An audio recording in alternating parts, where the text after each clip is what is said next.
Welcome to Live the Dream with yours truly, Marty Kaiser. Buckle up and let's get started. Happy Friday. This is Marty Kaiser with a new episode on our podcast. Hope everyone's doing well and you're looking forward to a great weekend.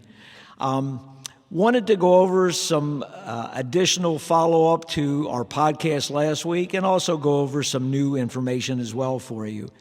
As I had mentioned, probably to some people's boredom, we're going into a lot of new procedural requirements in Florida in terms of how realtors are allowed to operate, what kind of forms they have to use now on transactions, how that may change potentially the seller's obligations and the buyer's obligations.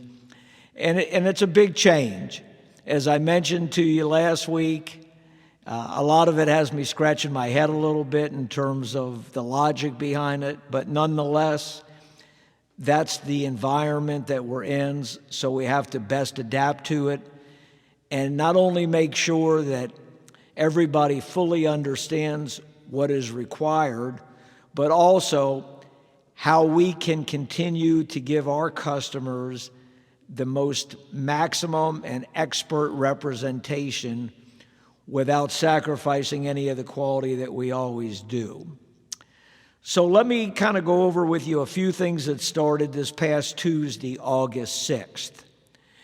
The two principal changes were that prior to an agent like myself, or in my case, I'm a broker, taking a customer out to view a property, they had to sign an agreement with me stating exactly what my obligations were, what type of services I was going to offer that customer, more specificity about what type of property the customer may want. For example, how large a property, what is the highest price point that they're willing to look at, what are their locational requirements, which may be broad or it may be finite. By finite, I mean, let's say they only want to look in Hunters Creek. From broad, it may be that they're willing to look in all of Orange County or something in between. So that needs to be stated on the paperwork. Also, the fees, what we call the compensation in real estate. Who would be paying me as the buyer's agent? Is it going to be the seller in some fashion, or is the buyer going to pay us? Previously, back in the past 100 years, there was typically a commission offered on a property, and the buyer's agent knew prior to them showing the property what that compensation would be. But that has been eliminated as of August 6th. So now there is nothing on the multiple listing service showing what an agent would make on a particular transaction. So those are some of the things that are being addressed now, and they can be confusing. Obviously, if you've bought properties in the past, you as the customer never had to be concerned about that. Also, as the seller, you have more options now than possibly you may have been explained to previously. I won't, on this podcast, I'm not going to go into all these different options because you really need to sit down with someone like myself and see the information, listen to the explanation, and see it in black and white so it makes more sense to you. But I can tell you there is not universal agreement in exactly how all these issues will be handled. They may vary somewhat from office to office.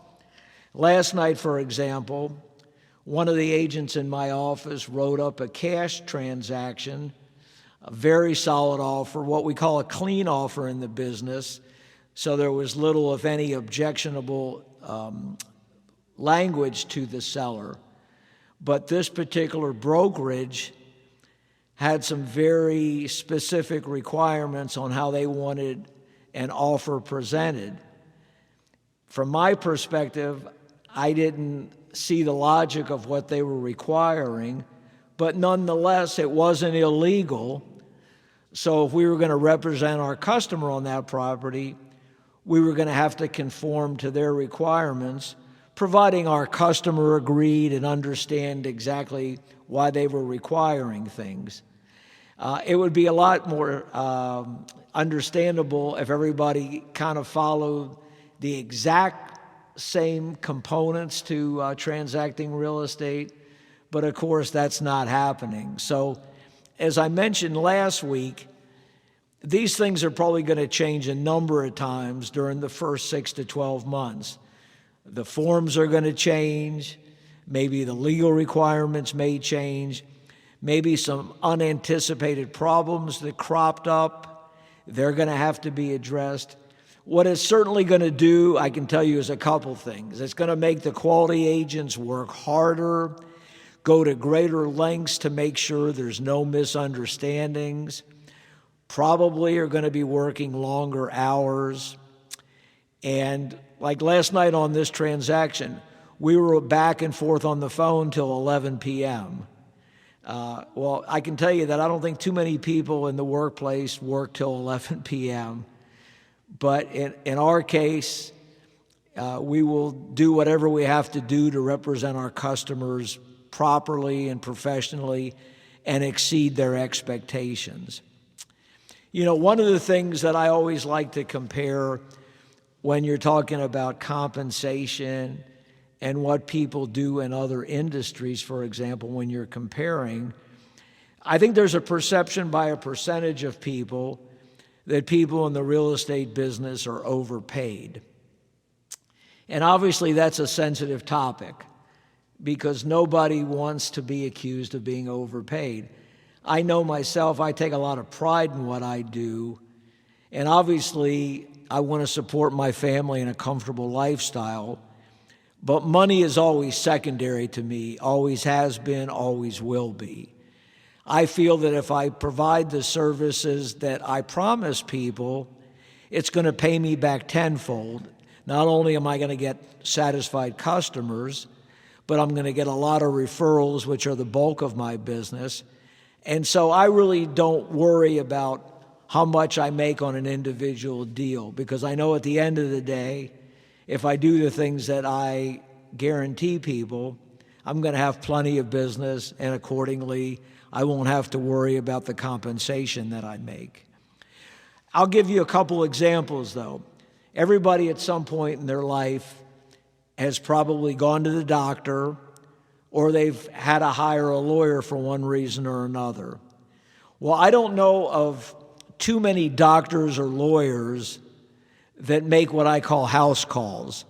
In other words, if you were having a legal issue, what's the likelihood of you getting your attorney on the phone at 9:30 at night to discuss that with them? Unless you'd been arrested and were in jail and looking to get bailed out of jail, I don't think too many lawyers would take a normal conversation at 9:30 at night. Secondly, with most lawyers that I've dealt with in the past, and they have a hard profession also, anytime you reach them on the phone, you get charged for that. So if you have a lawyer, let's say, that's charging you $400 an hour, and you have a 15-minute conversation with them because you deem these things were important to discuss, they would probably charge you 1/4 of $400 or $100 for that phone call. By the same token, if somebody calls me in the evening and I chat with them, it's just part of my services. I don't charge them an additional fee to chat with me. I kind of look at my job as more or less all-encompassing. Now, obviously, I do set up some type of framework. I do have a life outside of real estate, and if I'm out with my family or out to dinner or things of that nature, I wouldn't take the call, and then I'd call them after I finish. But I do try to be as accessible as possible because I know for a lot of customers, buying or selling real estate may be the biggest financial decision they make, and they get antsy sometimes if they can't get information from me. So I endeavor to make myself as accessible as possible. By the same token, I use the analogy about a doctor. I don't know how many of you have a doctor that you could call at 9:30, and assuming it's not a life-threatening issue, like you thought you were having a stroke or a heart attack, or you had passed out or something really extreme, you're not going to reach a doctor to be able to ask them medical questions.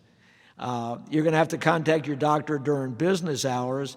And with most doctors now, you have to go through a medical portal, and your doctor may or may not directly answer you. It may be one of his administrative staff, one of his nurses on their team, or whatever the case. But certainly their accessibility is a lot more challenging than reaching myself. And I'm not equating what we do to the life-saving techniques that a doctor does, but we are professional, and in some fashion we do have to get compensated for our services. So those things are changing quite a bit. And so it's really our job when we, are speaking with our customers and explaining what our function is, to also show them the value that they're getting. And when I say value, the accessibility, somebody that's an expert that can explain the process, can shop around to make sure they're working with a reputable lender that's going to give them the best terms and is an honorable lender, how they're going to ensure that we're getting them the best value on a property, how we're educating them not only on the process, but kind of the popularity of the schools in that area. How does that home's upgrades or components compare to other homes? Giving them our educated opinion on what's the true value of that house. How is the market relative to values, meaning is the market currently favoring sellers or buyers? There's a lot of aspects of the process. And so the more knowledgeable, experienced, and what I would call educated agent is going to be able to give their customers a lot more guidance and information, strengthen their customer's position, and that's a big part of what I would refer to as the value proposition. There's 10,000 agents approximately in our board of realtors that are licensed agents, but there's a huge difference in their experience, their knowledge, their abilities to optimize their customers' representations. So it's imperative that the agent do a great job of explaining their services. By the same token, it's also a joint job so that the consumer sees the value they're getting from that particular agent. Some of the things that I look at in addition to what I mentioned by value is what I would call the ethics and integrity of the agent. Is that agent looking out first and foremost for their customer's best interest? It's easy sometimes for people that are working in a commission business to kind of put their own interest ahead of the customers. And that's something that should never, ever be done. I've never done that, and I never will do that. If I was ever faced with that choice, then I would get out of the business, because if I can't feel good about what I do and always utilize the golden rule, then it's just not the right occupation for me. And that's one of the reasons why I've never taken part in like multi-level things where you're selling products and then you're recruiting people and then you get people on your downline. And it's kind of like an upward triangle. I won't use the term that some people use with that. And so you're benefiting from recruiting people in to do this work for you. Another term for that is passive income. I'm just personally not comfortable with that concept, so I've intentionally made the decision to never participate in that. That's just a personal opinion. I just don't feel comfortable with that, so I don't do that. I always feel when you're born into this life and prior to you passing along to the next life, the only thing that you pretty much are born with, you have your name and you have your integrity, and you can choose the type of ethics that you want to convey to people. People cannot take away that from you. People can say things disparaging about you, and if they're not true, then obviously you have to remedy that. But to me, my reputation is everything. So I go to any and all means to make sure that as much as I can do, I have a spotless reputation. And I take a lot of pride in that. Just like with these new procedures now, I've tried to overly educate myself so I hear the pros and cons of different people's perspectives and how different people are going to operate in what we call the new normal. But anyway, it is what it is, so to speak, so that's what we're dealing with. I did want to take a few minutes to go over some new options that some buyers may be able to take advantage of. And one of those things is a lot of times I deal with people that need to sell to buy. It's very common. They have a residence they've lived in. They have a fair amount of equity in that residence, but they want to buy a different house. Maybe they want to buy a larger house. Maybe they want it in a different neighborhood. Maybe it's more expensive. But they don't want to sell until they find the right house because they don't want to be homeless, for lack of a better term. So in the past, you were kind of limited in how you could do that. You've seen over the last couple of years a lot of these third-party companies offering to pay cash to people to buy their house, and then they'll let them stay in the house for a few months afterwards if necessary. And that's enabled a certain group of folks to utilize that money to buy a new property. And that program certainly works. The trouble is that program is usually hugely discounted. So in most cases, from my experience in observing those type of transactions, the customers are getting way below what their house is worth. So for example, let's say they're selling a $400,000 house. It would be very common for the buyer of that house to maybe pay them anywhere from $280,000 to $340,000. Depends on who the purchaser is and a lot of other variables. But in either event, they're selling it for significantly below what they could sell it for under a normal transaction with a quality broker representing them. So there are new programs out. They've been out for a little bit, but they're getting a little bit more mainstream now, where you can get an old term that's been modernized to our new way of doing business called a bridge loan. And basically what that is, for a qualified buyer, they can borrow a percentage of their current home to help fund their new purchase. At the same time, they get a guaranteed pre-approval from a reputable lender. So what does that mean exactly? Well, if they go through this process, they get the bridge loan that creates some additional disposable money, and they get a pre-approval, they can do a couple things. Number one, they can go out and start looking for new homes. And so when they find the right new home, they can submit a legitimate offer. It's not contingent on selling anything. And they've got a pre-approval letter from a reputable lender that's going to guarantee they can secure the financing on that home.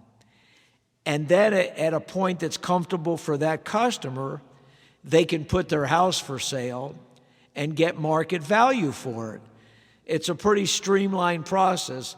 Obviously, there are some fees involved in the customer taking advantage of that, but they're far, far less than if they sold to one of these third-party companies and gave a huge discount.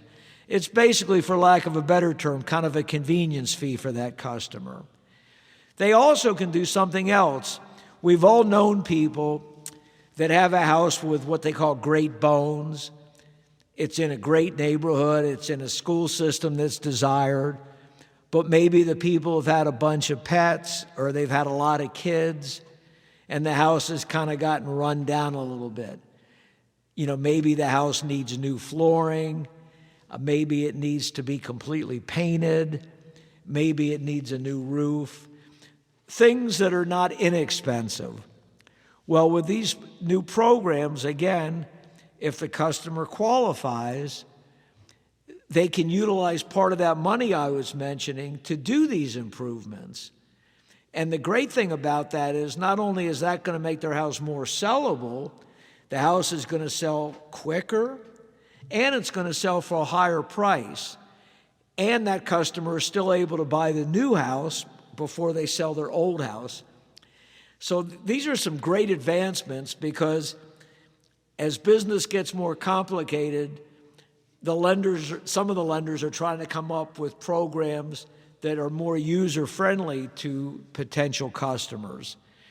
And it alleviates the stress that a customer may have, because they don't have to write a deal contingent on selling a house, because most sellers don't agree to that. And they don't have to worry about selling their house too quickly and not being able to find a house. So then they're stuck with either being homeless, moving into some type of temporary housing, maybe living with a relative, whatever the case may be. So this is a streamlined process that creates more certainty for the customer and reduces stress. It's not a program for everybody, but there's a definite segment of the consumers that would certainly benefit from this program. And the nice thing is you can get all the information from a reputable lender before you do anything. So you'll know before you make a decision on hiring the broker, looking for homes, placing your house for sale, any of those type of topics, that you'll know if these programs are suitable to you. If you're not comfortable with the program, then obviously you don't move forward with it. But if you are comfortable with the program and you've had all your objections and concerns answered, it might be the ideal way for you to buy a new house without the pressure of immediately selling your old house. I'm super excited about it. In the past, these programs were out there on a somewhat limited basis, and now a few of my, what I call the lenders that I'm 100% comfortable with, are offering this program. So if one of my customers is working with one of the lenders that I feel comfortable in endorsing, I can feel 100% confident that not only are you going to get top quality lender representation, but the process is going to go smoothly for you.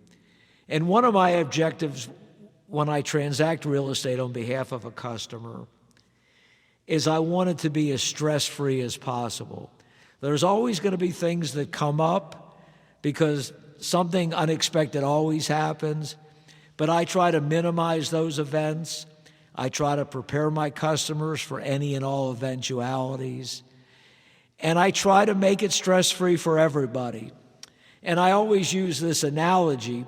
We do property management in our office too, and we go to great lengths to qualify the potential tenant, to make sure that we've done all the due diligence that we're legally allowed to do in terms of verifying a potential tenant's credit, their employment, their income, their rental history, that they're legal citizens of the United States or they have a legal visa, all those sorts of things.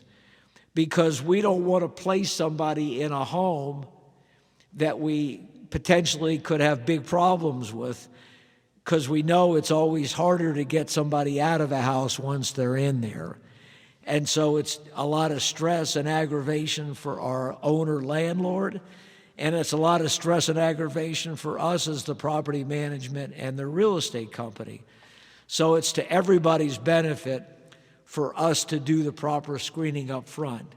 And by the same token, before we help somebody buy a home, we want to make sure that we've exhausted all possibilities and come up with the blueprint that is not only going to maximize our customers' requirements, but is going to minimize their uncertainty and stress. So hopefully that makes a little sense. I always love chatting with people. I prefer to meet with people in person, but obviously in today's society with everybody being so business, some of this will be done by telephone or Zoom call or whatever the case may be, or a conference call. So we'll do whatever it takes to make life easier for people. On a funner note, I mentioned the Olympics a little bit last week. Well, the Olympics are in high swing, and so far they've been really exciting.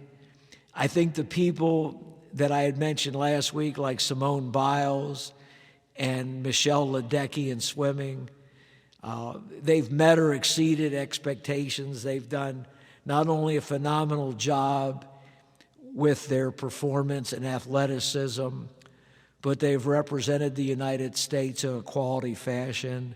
And I think everybody's really proud of them and enjoys when skilled people that have worked hard and that are good individuals have reaped the benefits of their efforts. Basketball is getting to the fun part now. The Olympics are down to, I believe, the final 8 teams or 4 teams, and the United States is one of them. I know Serbia is one of the teams remaining, France is one of the teams remaining, and Germany is one of the teams remaining. So I think they're down to 4 teams. So the U.S. is going to be playing Serbia. They have the former MVP of the NBA for several years, Jokic, that's a great player, and that should be a fun game to watch. And then Serbia is playing Germany, and that's going to be a great game to watch. Excuse me, I'm mistaken. Germany is playing France. And so France has the phenom from San Antonio, Netanyahu, the 7'4" player, and he's tremendous to watch. And then Germany is probably the most experienced team, and they actually have a couple of the Orlando Magic players, the Wagner brothers, that are some of their top players. So the Final Four should prove to be quite exciting. The U.S. has, their whole team is pretty much all-stars, so it would definitely be a surprise if the U.S. doesn't end up with the gold medal, but it's not impossible because these other teams from other countries have dramatically improved in the skill level of their players, and that's why there's so many foreign-born players in the Olympics now. So I'm personally looking forward to seeing basketball. And there's other sports, too, that I won't mention on this podcast, but people have their own interest. Last weekend, the golf ended, and the U.S. golfer Scottie Scheffler came from far behind and ended up winning the golf tournament on the final 9 holes and won the golf gold medal. And Scheffler happens to be the number 1 player on the U.S. Tour. He's done phenomenally this year. So it was kind of interesting that he was able to garner all his skills and concentration and come from behind and pass a lot of great golfers. So it was a well-deserved victory from him. So that's it for today. I hope this podcast has proven informative. Again, if you have any questions, please get a hold of me. I can be reached at marty@floridasells.com. Please let your friends, neighbors, and acquaintances know of our podcast. We certainly welcome new and frequent visitors to our podcast. Not only are we hoping to get our listenership increased, but we want to feel that we're doing a public service to helping people understand the real estate business more succinctly. So everybody have a great weekend, and remember, live the dream, treat others as you want to be treated, and we'll talk next week. Take care now.